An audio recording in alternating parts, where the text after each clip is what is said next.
So here I am down at the lake doing the dam. You can see the other dam that I built back in there for the little lake. So it's very hot out here today. What I did is I built a smaller lake up above our big lake here. So this will all be backfilled with water up to about here. And then I built a small lake up in there and I put a valve and a pipe in the very, very bottom of that dam. And I don't know if you can see if I can zoom in or not. That's it right there. But anyway, I put a pipe down in the bottom of it with a huge gate valve, 8 or 10 inch. And I put an anti-seep collar in the middle of it, poured concrete in it so the water wouldn't follow the pipe. And then at the top, I'm not done with it yet. I've got to get a little more section of pipe, but at the top I'll put a culvert off to the side of it here for the overflow. So the water will build up in that lake, and it'll overflow in that, come down and spill into my big lake.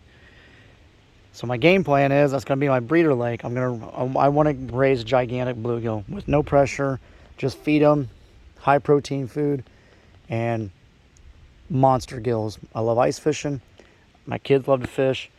Bluegill are pound for pound are just an absolute fun fish to catch. Yes, I'm going to have bass, and I think if this little lake up here works out and does good and the first bluegill batch goes good, I might try some yellow perch too. But the gate valve at the bottom there, once they're raised and they're all of adequate size, I'll open that giant valve and it'll empty that entire lake into my big lake with all the fish. So that's the theory behind them. I'm also going to try and raise freshwater prawns up there in the years to come. So we'll just kind of play it by ear and see how that works, which is kind of cool because our house will be right up in here. So, I'll be able to walk around the house, go to the little lake, mess around, do what I gotta do, or come down. I'm gonna put a dock right here and like a very small house that you can stay in a loft and whatever, little bar section so you can eat and stuff. So here's what the lake looks like. It's coming along good. There's actually water seeping out up there. My sides are kind of steep, but it is what it is. I just kind of had to do what I had to do. My dam came out looking really good. So here's the take on the machine that I rented it from the rental company. The owner, his name is Carl, is an extremely knowledgeable guy, and he's an older gentleman, and he is super, super cool. And I asked him if he could come out and take a look at my dam and kind of give me some points and tips, like where I should put my overflow. I wanted to put a emergency overflow on this dam. First time Carl came out here and told me, he's like, Brandon, if you get a 3 to 4 inch rain, he's like, this thing's going to fill up, and I don't think that your main overflow pipe, which is going to be a 4-foot round manhole, manhole, down to like a 24-inch pipe, it's going to go there and go through the dam and then down the back of the dam to the ravine behind the bucket down in there. He's like, I don't think that's going to make it. And I said, yeah, I know. I said, I want to put an emergency overflow in. And for the people that don't know what an emergency overflow is, if the overflow pipe cannot sustain the amount of water volume coming in and getting it out of the lake, you do not want water to go up and breach your dam. It breaches your dam. This is not virgin soil. It doesn't matter how much grass is on it, whatnot. Once water gets cutting through it, it will chew the dam out, blow the dam out, and you'll be back to square one with no water. Huge disaster. So you put in an emergency overflow. Well, assuming how I'm stuck between two gigantic hills here, I didn't really have an option. My first option was I was going to put in a secondary overflow pipe that was about a foot taller than what the main one was, in case, just for a backup. Well, anyway, Carl came out over the weekend and he's like, Brandon, here's what we're going to do. I want you to cut all this out right here. We ran a transom on it. I just eyeballed this dam. I didn't use a laser or nothing. I was 2 foot taller here than I was down there. And I knew it. I could go over there and stand on the stump and I could see it. And I was like, I'll just get some more dirt and put it down there. Which I didn't do that yet. Carl said, come in here with the excavator. He said, and carve this out and all the way down and make like a swell all the way down to the ravine away from the dam. So I did. And I shoved a bunch of trees down in there, the stumps and all that. And I plan on putting riprap all down through here in fabric. Filter fabric first, and then riprap like all the way up.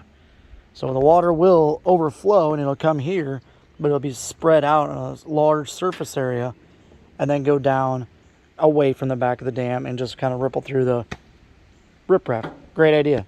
Dude's very super cool. So he also said, Brandon, he goes, I want a day out here. I need 1 day out here on the D6 and I'll have your dam completely done. He goes, there's a few things that need to be touched up on it. He said, I'm going to bring my dozer out Tuesday and I'm going to put you in the excavator and we're going to have this finished up. And I was like, that's absolutely, extremely, super awesome. This is my first dam, my first lake.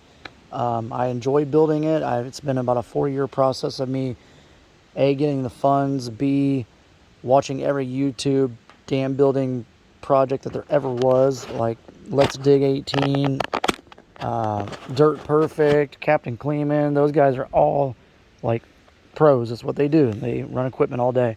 Well, I've been following them for ever, watching everything that they do. And it's a learning thing. It's all it is, just a pure learning curve. So I took on the project and said, here we go. Well, Carl comes out. He's built multiple lakes. And he said he's going to bring his dozer out. And I said, okay, so everything has a price. So what's the magic number? Carl told me, he said, I'll bring it out. I'll take care of everything. And if you get on the excavator and I'll tell you what to do with the excavator, he said, for $1,000.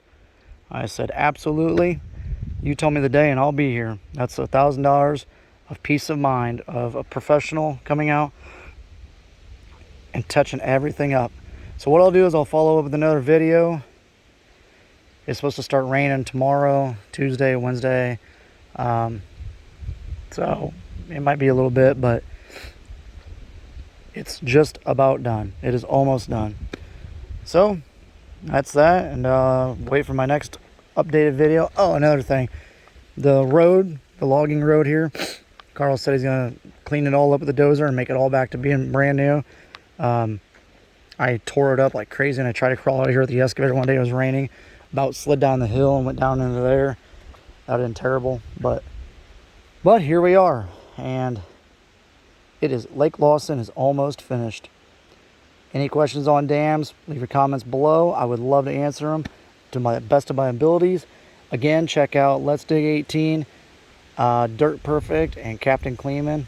Those guys, great videos, man. They put a lot of hard work into it, and they make very good educational videos. So we'll get back to you later.